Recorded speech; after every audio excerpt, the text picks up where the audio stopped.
Hola amigas y amigos, les doy la más cordial bienvenida a Perspectivas Históricas, este espacio para la reflexión y el análisis de temáticas actuales, pero desde la perspectiva histórica.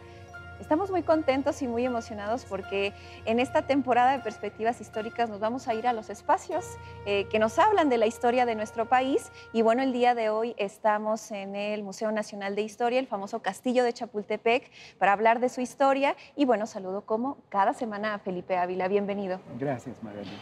Y bueno, nos da muchísimo gusto que nos reciba en este espacio tan importante para la historia y la cultura del país a su director, al director del Museo Nacional de Historia, el maestro Salvador Rueda Smithers. Muchísimas gracias por abrirnos el espacio y también por estar con nosotros acá en la mesa de perspectivas. Muchas gracias, son bienvenidos. Y bueno, como ya es costumbre en Perspectivas Históricas, les invito a que veamos y escuchemos esta cápsula que hemos preparado para ustedes. El Museo Nacional de Historia, mejor conocido como Castillo de Chapultepec, está ineludiblemente entrelazado con la historia política y cultural de México. La creación de la edificación es de finales del siglo XVIII y fue pensada como una casa de descanso para el virrey Bernardo de Gálvez. No obstante, en el cerro en el que se encuentra también nos habla del tiempo de los mexicas, pues ahí había albercas y baños de Moctezuma, un adoratorio y una unidad habitacional, además de que desde ahí se construyó un acueducto, siendo Nezahualcóyotl su constructor. Después, en 1806, el Ayuntamiento de la Ciudad de México lo adquirió, pero la independencia detuvo su uso. Fue a inicios de la década de 1830 que se convirtió en colegio militar, siendo uno de los escenarios de la invasión estadounidense en 1847. Fue durante el Segundo Imperio con Maximiliano y Carlota que la edificación tomó su aspecto actual. Los emperadores la convirtieron en su residencia hasta la caída del imperio. Entre 1878 y 1883 se convirtió en la sede del Observatorio Astronómico, Meteorológico y Magnético. Después volvió a ser espacio del Colegio Militar hasta convertirse en residencia presidencial desde el gobierno de Porfirio Díaz hasta el de Abelardo Rodríguez. Fue en 1939, durante el gobierno de Lázaro Cárdenas, que fue declarado Museo Nacional de Historia, inaugurándose formalmente en 1944. Bien, como pudimos apreciar en esta cápsula que preparamos, vamos a hacer un recorrido por la historia de la edificación y también de lo que después va a ser el Museo Nacional de Historia. Y bueno, nos acompaña el maestro Salvador Rueda. Y me gustaría que iniciáramos esta conversación pues, sobre los orígenes, pero del espacio geográfico en el cual está situado el Museo Nacional de Historia y que nos conecta incluso con una historia pues, antigua de nuestro país. Sí, efectivamente, el Museo Nacional de Historia cumplió 80 años en septiembre del 24, pero se metió el museo al Castillo de Chapultepec porque era un edificio emblemático.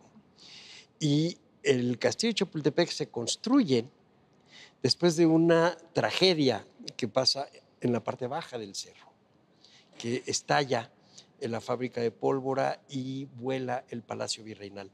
Ese Palacio Virreinal había sido edificado por el virrey Luis de Velasco el Viejo, precisamente porque aquí era ya un lugar emblemático. Era un lugar emblemático porque de aquí salía el agua que surtía a Tenochtitlan, el agua limpia que surtía a Tenochtitlan. Ese canal, eran unos canales de barro, fueron cortados durante la conquista y después vueltos a edificar. Se le ordena a los indígenas de Cuauhtémoc que vuelvan a edificar el acueducto. Y ese acueducto había sido hecho en el siglo XV por Nezahualcóyotl. Nezahualcóyotl utiliza esta agua porque era conocida cuando durante la peregrinación de los mexicas hacia el siglo XII, XIII, estuvieron establecidos aquí. Y la arqueología lo que ha encontrado es que en realidad Chapultepec era un lugar de paso de muchísimos siglos antes, probablemente de más o menos unos 1000 años antes de Cristo. Pero aún así han encontrado también asentamientos alrededor del cerro que nos llevan hasta 3000 años antes de Cristo. Muy probablemente son materiales de arrastre, es decir, que la lluvia se fue llevando de pequeñas aldeas y de pequeñas poblaciones que estuvieron alrededor del lago que llegaba muy cerca de acá. Así que ahorita estamos en un momento en donde podemos recordar lo que pasó hace 3000 años, porque se fue relacionando una cosa con otra, no hubo una casualidad. Estamos aquí sentados en el Alcázar porque ha tenido toda esta carga simbólica a lo largo de los siglos y esas se le han dado generaciones y generaciones de habitantes de este centro de México. Salvador, estamos en un lugar espectacular que además está lleno de historia. Buena parte de la historia nacional ha tenido en este sitio algunos de sus acontecimientos centrales.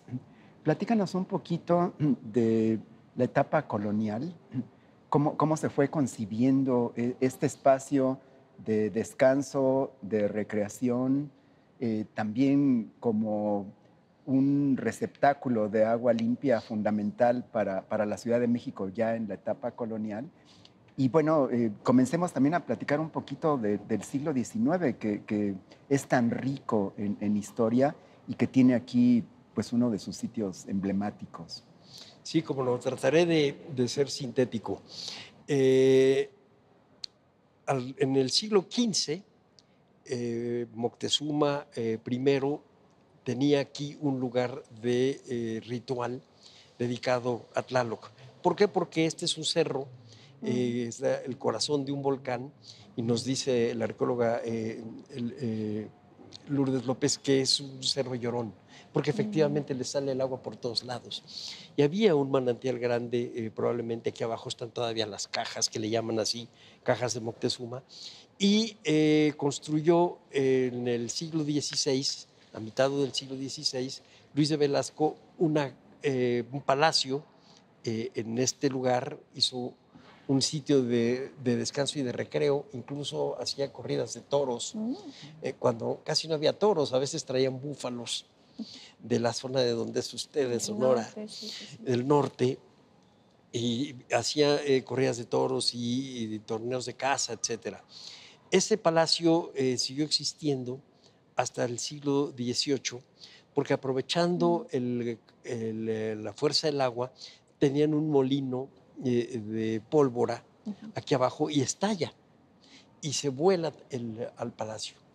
Y el virrey de entonces, Matías de Gálvez, decide que en lugar de rehacer el palacio antiguo, se lo dejara toda esta zona al pueblo de San Miguel Chapultepec, al pueblo indio de San Miguel Chapultepec, y él construir la zona de residencia del virrey aquí arriba, precisamente en donde estamos.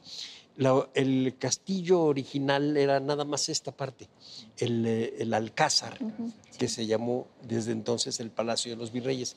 Nunca lo terminó, lo siguió su hijo, no se terminó. Y estuvo abandonado durante 50 años. La fecha que tenemos más segura es la del 26 de septiembre de 1821, cuando un grupo del ejército trigarante duerme acá para entrar con los trigarantes a la Ciudad de México el día 27. O sea, duermen aquí todavía novohispanos para llegar a ser allá mexicanos. Pero siguió estando abandonado hasta que se funda el Colegio Militar. Y cuando artillan el edificio, es cuando le cambias el nombre del palacio o del alcázar a castillo. Y eso es a principios de los años 40 del siglo XIX. El lunes 13 de septiembre de 1847, los norteamericanos están atacando este sitio como el último lugar en donde hay una resistencia armada a la invasión norteamericana, a esta guerra que resultó siendo básicamente una guerra de conquista. Claro.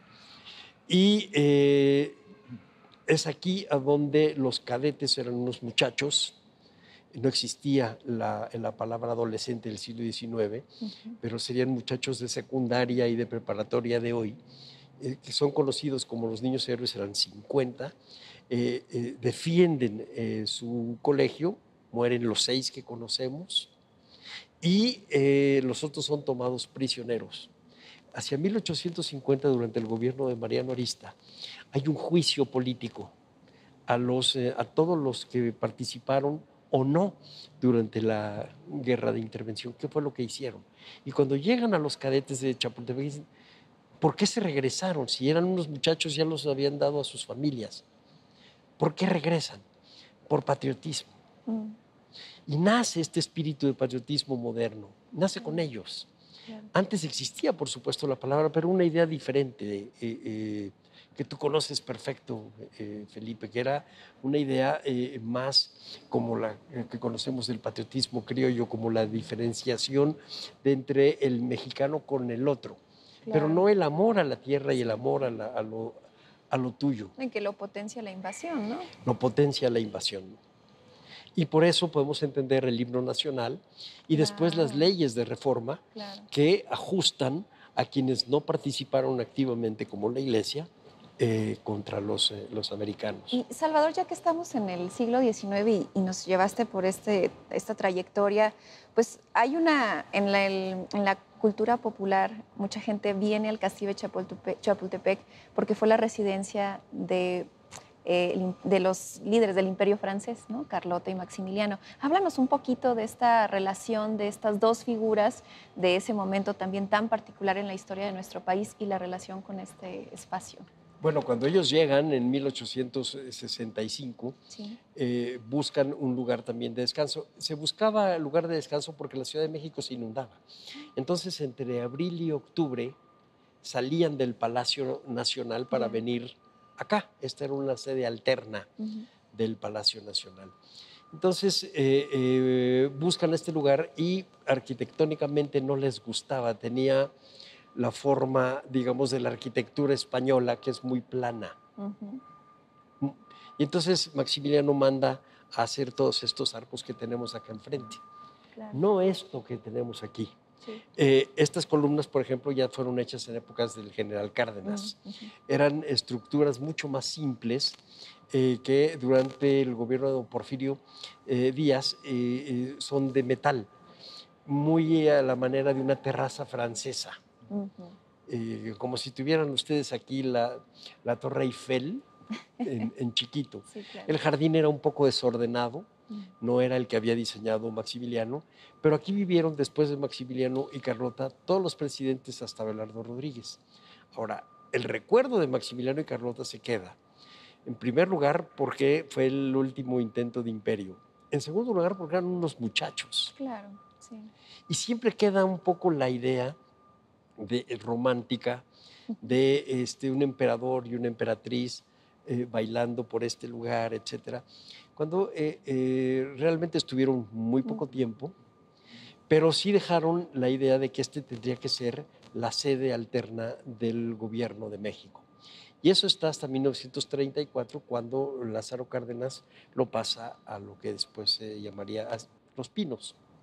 Salvador, en este espléndido sitio en el que te agradecemos tu amabilidad de recibirnos, ha transcurrido buena parte de la historia de México desde el punto de vista del Estado central, del poder público concentrado en la figura presidencial. Ya cuando se restablece la República, pues ha sido la residencia oficial de esta restauración republicana después del periodo conocido como Porfiriato, luego la revolución, la posrevolución hasta el presidente Lázaro Cárdenas. ¿Qué fue lo que dejaron algunos de estos titulares del Poder Ejecutivo que vivieron aquí, que despacharon aquí, que enfrentaron los problemas que tenían que resolver desde aquí, desde el punto de vista arquitectónico, de la concepción, de la funcionalidad de este recinto espectacular? Bueno, yo creo que podríamos marcar 2 o 3 hitos muy claros. El primero fue Porfirio Díaz, que además de hacer el museo de sitio abajo, el Museo del Imperio, en tiempos de Manuel González, pero también en tiempos de Díaz, organiza las recámaras acá arriba y el vitral que da hacia el lado oriente, hacia la Ciudad de México, un vitral, digamos, conmemorativo, porque era para el final del siglo XIX y principios del siglo XX. Lo manda a hacer a París. El segundo hito es Carranza. Carranza es realmente el que le da la solidez de Castillo a este edificio. Manda uniformar las torres, que eran uno cuadrada, una redonda, etcétera.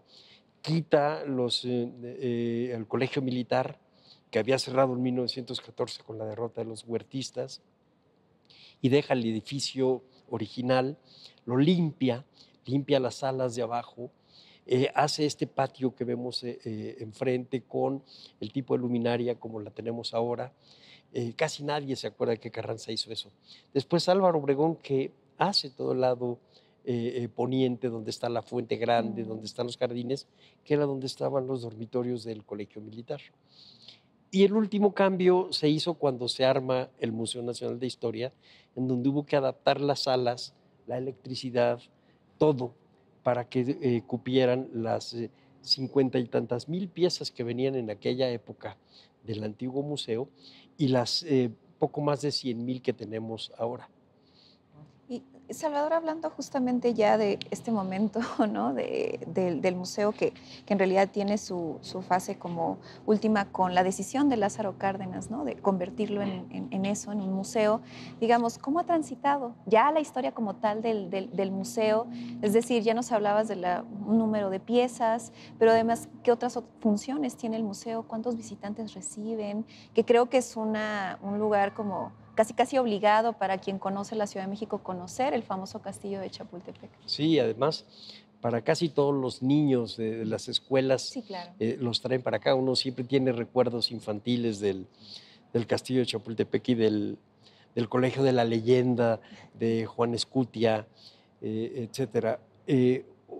Ha habido 15 directores en el Museo Nacional de Historia. Todos han dejado un legado importante. El último probablemente es el del año 2000 al 2006, cuando el restaurador Luciano Cedillo organiza la reestructuración del museo, al cual fui invitado a trabajar como historiador. Otros se han privilegiado las colecciones, yo mismo he privilegiado mucho más buscar acervos básicamente de vida civil y sobre todo femenina, para hacer importante nuestro acervo de indumentaria, claro, que es probablemente de los más importantes de México. Está el legado de la colección de Ramón Alcázar, que compra el gobierno de Carranza en 1917 y se agrega a las colecciones de historia, y ese se exhibe en buena parte. Los relojes son de lo más importante que hay por aquí. Hoy recibimos alrededor de 2,5 millones de visitantes, 2,300,000 visitantes al año, lo cual nos obliga a tener los servicios lo más puntual posible. No siempre podemos, pero con tanta gente sí es un reto el poder explicar lo que queremos explicar, que ellos puedan ver lo que tienen que ir leyendo de los objetos. Los objetos se leen. Claro. Los objetos tienen un espíritu interno que si no les preguntas cosas no van a hablar. Pues todo esto nos obliga a además hacer del Castillo de Chapultepec un foro cultural mucho más grande para poder diversificar también la visita. Entonces tenemos teatro, tenemos ballet, tenemos presentaciones de libros, conciertos los jueves gratuitos aquí, muchachos de las escuelas que vienen aquí a dar conciertos y foguearse con un público que no es el de una sala, sino que son públicos que están caminando, están pasando, que hacen ruido, y el muchacho se tiene que concentrar. Claro. Y hemos recibido apoyo, por ejemplo, de algunas compañías, así fue como compramos un piano que nos permite tener conciertos aquí. En fin, se ha vuelto ya en realidad un foro cultural mucho más amplio que el puro museo.